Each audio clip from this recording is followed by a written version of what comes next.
Hello everybody, this is Maniac4Bricks, and I'm here today with another Bionicle review. This is set number 8922, simply called Gadunka.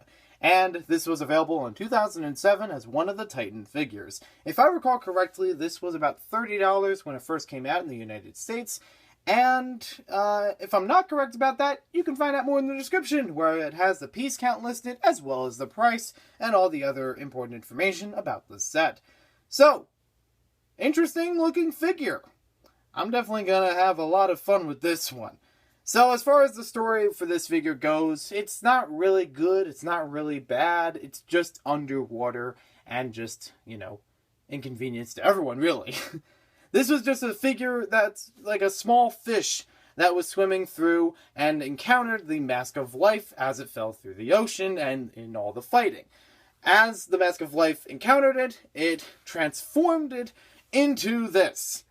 So a little tiny fish, very innocent, just became a huge monster. And it doesn't really have any Mask of Life power to it, blah blah blah. It's just this. It's just a monster. This is crazy. Now if you compare it to any of the Toamari from the same year and roughly the same release time, you can tell it's a bit bigger than them in terms of height, but just wider and just more complex. And that really says a lot for this figure. I know it's supposed to be a Titan, but dang, there's a lot more complexity to this than you would imagine. So, we'll get to the main play feature right now with this jarring jaw. This is the thing that I feel like Scott Cawthon might have used when writing everything for Five Nights at Freddy's 4, because it definitely has this huge jaw. You can open it all the way up and close it. Seriously, if you're a Five Nights at Freddy's fan, you'll probably like this thing just for that monstrous realism into the game. It's not really supposed to be based on the game. I'm just making a joke. So, it is a very interesting, design to have that.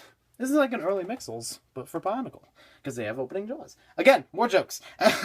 So, interesting design for how the jaw is actually made. I think the main inspiration was this spike piece, and they're like, you know what, we can make a row of teeth out of that. So they built it, and the new piece on top of its head is a new piece entirely, not, recolor or anything like that. So props to the designers for going with that, and then just building the rest of the figure around it, and then putting it into the story.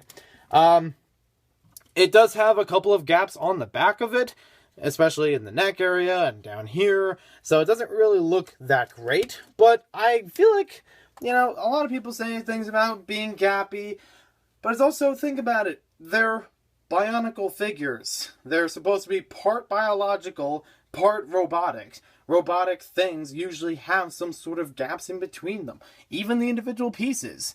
So, I'm not going to be too critical about it, but it feels like, well, maybe they could have patched it up a little bit around this area, so it's not like unless it adds to the texture of it, I'm not really sure, but it could be a little bit better, I think. So it's not really a super bad thing, and it's not completely see-through. It also has two of these blue pieces that are new colors of older pieces. It also has interesting uses of, body shapes that are, connecting limbs. It does have a lot of stability to it, and just a wide leg stance. Mostly the articulation is in here, which is very good, and definitely has, more length to the figure.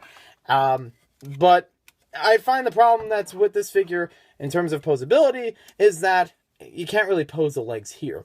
Yes, you can move it at the ankles, so you can kind of get it to move forward like that, but you can't bend it at the knees. That's kind of a small problem, because, that's something that would definitely help with articulation. You can't really bend it at the knees, because this piece is too short. It's, if it was a bit longer, then you would be able to move it a little bit more. But it's just big enough that it kind of locks in place. So, there's that. We also have the arms, which are very low, standard kind of arms. Not really that complex compared to the rest of the body. Does have some nice color to it. And they each have these pincers, which are pretty interesting on their own. And You can move these around on the ball joints, have them close to each other, or have them far apart. Have them outward like this for a monstrous approach, and just have them down if you want to have it grabbing something. So it's got a lot of posability to it, and I do appreciate that. Now, on the other hand, is a bit of a con to it. It has a squid launcher. Probably my least favorite, or among my least favorite, of projectiles from Bionicle in any year or any set. These are very simple, or supposed to be simple, when using them, but I never really seem to get them to work. There are supposed to be 3 of these in the set, by the way. The 2 actually can attach back here, but I did not get them when I bought this set online. So anyways, you try to stick the squid in there. You pull back on this. Hopefully it doesn't fall out while you're trying to set this all up. And you just have to kind of do it real quick, and then it'll launch out. Sometimes it does get stuck in here. Sometimes it falls out right away. And sometimes, when you want to get it right, it just doesn't go where you want it to. These are both made out of very flexible plastic pieces, be it the squid itself and the launcher. So it doesn't really help when I'm trying to really set something up. Everything wants to move, and you can't really get a clear shot. So I'm just going to try my best with this. That's actually good. That's actually, like, successful in terms of using this projectile. Honestly. Because otherwise, it would fall off like that. If you pull this too far back, it'll just yank the rest of it off. And then sometimes it'll just fall like that. And yeah, we could take it off of Gadunka's hand, and maybe it won't be a big problem. Doesn't really change much. You just put your finger on here as a way of holding it, and then you do the same thing. It doesn't really work any better, in my opinion. So as far as this figure goes, it's very creative. Very, very creative in its design and playability. Except for the squid launcher. That's probably one of the few cons that I have about it, except maybe also the gappiness, but not as bad. Very monstrous. This is not something that I would want to wake up to in the middle of the night. And yeah, I'm throwing another Five Nights at Freddy's reference in there, but still, in any case, this is interesting.